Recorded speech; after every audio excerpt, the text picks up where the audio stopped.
The crisis of credit, visualized. What is the credit crisis?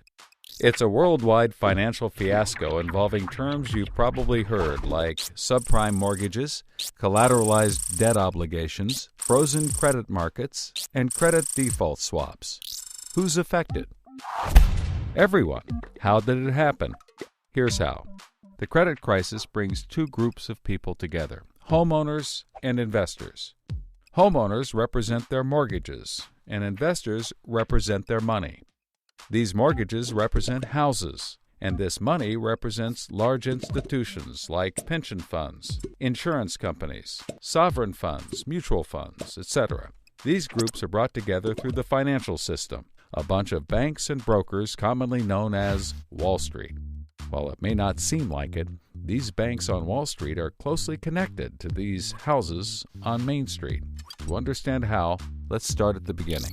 Years ago, the investors are sitting on their pile of money, looking for a good investment to turn into more money. Traditionally, they go to the U.S. Federal Reserve, where they buy Treasury bills, believed to be the safest investment. But in the wake of the dot-com bust in September 11th, Federal Reserve Chairman Alan Greenspan lowers interest rates to only 1% to keep the economy strong.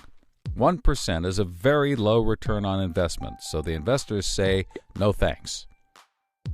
On the flip side, this means banks on Wall Street can borrow from the Fed for only 1%. Add to that general surpluses from Japan, China, and the Middle East, and there's an abundance of cheap credit. This makes borrowing money easy for banks and causes them to go crazy with leverage. Leverage is borrowing money to amplify the outcome of a deal. Here's how it works. In a normal deal, someone with $10,000 buys a box for $10,000. He then sells it to someone else for $11,000. For a $1,000 profit, a good deal. But using leverage, someone with $10,000 would go borrow $990,000 more dollars, giving him $1 million in hand. Then he goes and buys 100 boxes with his $1 million and sells them to someone else for $1,100,000. Then he pays back his $990,000 plus $10,000 in interest. And after his initial $10,000, he's left with a $90,000 profit versus the other guy's $1,000. Leverage turns good deals into great deals. This is a major way banks make their money. So Wall Street takes out a ton of credit, makes great deals, and grows tremendously rich, and then pays it back. The investors see this and want a piece of the action, and this gives Wall Street an idea. They can connect the investors to the homeowners through mortgages. Here's how it works. A family wants a house, so they save for a down payment and contact a mortgage broker. The mortgage broker connects the family to a lender who gives them a mortgage. The broker makes a nice commission. The family buys a house and becomes homeowners. This is great for them because housing prices have been rising practically forever. Everything works out nicely. One day, the lender gets a call from an investment banker who wants to buy the mortgage. The lender sells it to him for a very nice fee. The investment banker then borrows millions of dollars and buys thousands more mortgages and puts them into a nice little box. This means that every month he gets the payments from the homeowners of all the mortgages in the box. Then he sicks his banker wizards on it to work their financial magic, which is basically cutting it into 3 slices: safe, okay, and risky. They pack the slices back up in the box and call it a collateralized debt obligation, or CDO. A CDO works like 3 cascading trays. as money comes in, the top tray fills first, then spills over into the middle, and whatever is left into the bottom. The money comes from homeowners paying off their mortgages. If some owners don't pay and default on their mortgage, less money comes in and the bottom tray may not get filled.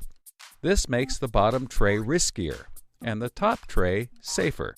To compensate for the higher risk, the bottom tray receives a higher rate of return, while the top receives a lower, but still nice return.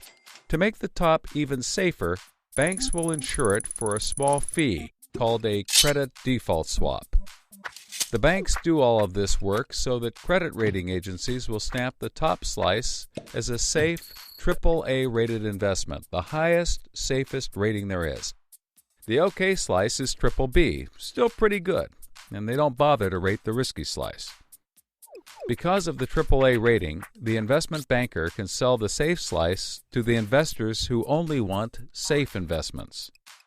He sells the OK slice to other bankers, and the risky slices to hedge funds and other risk takers. The investment banker makes millions. He then repays his loans. Finally, the investors have found a good investment for their money, much better than the 1% Treasury bills. They're so pleased they want more CDO slices. So the investment banker calls up the lender, wanting more mortgages. The lender calls up the broker for more homeowners, but the broker can't find anyone. Everyone that qualifies for a mortgage already has one, but they have an idea.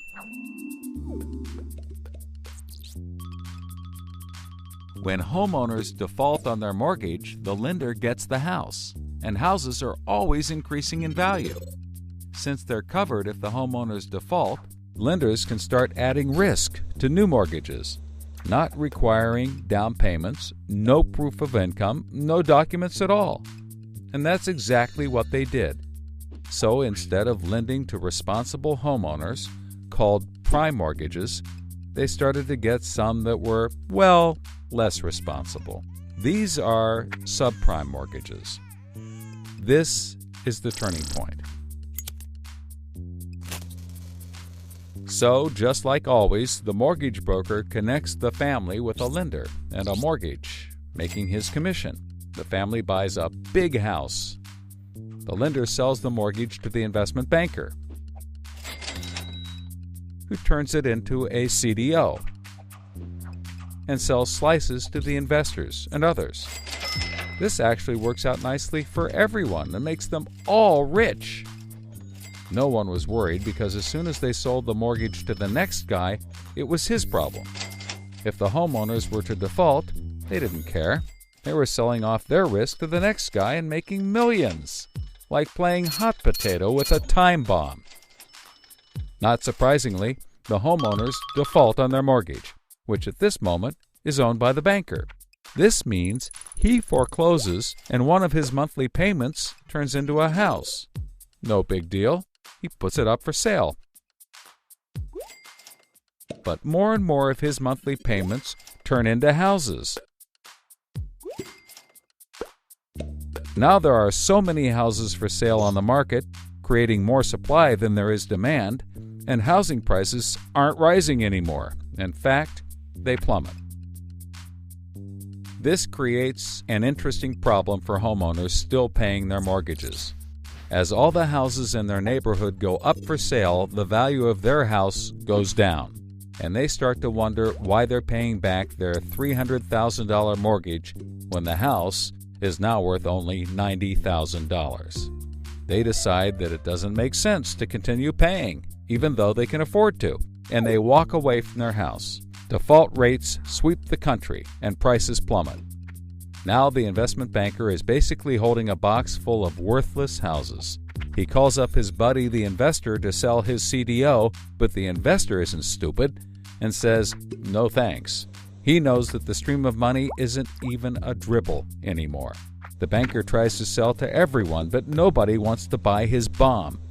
He's freaking out because he borrowed millions, sometimes billions of dollars to buy this bomb, and he can't pay it back.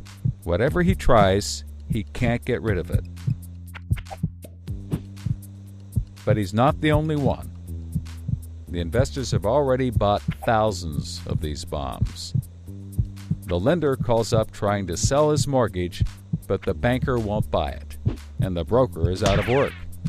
The whole financial system is frozen, and things get dark.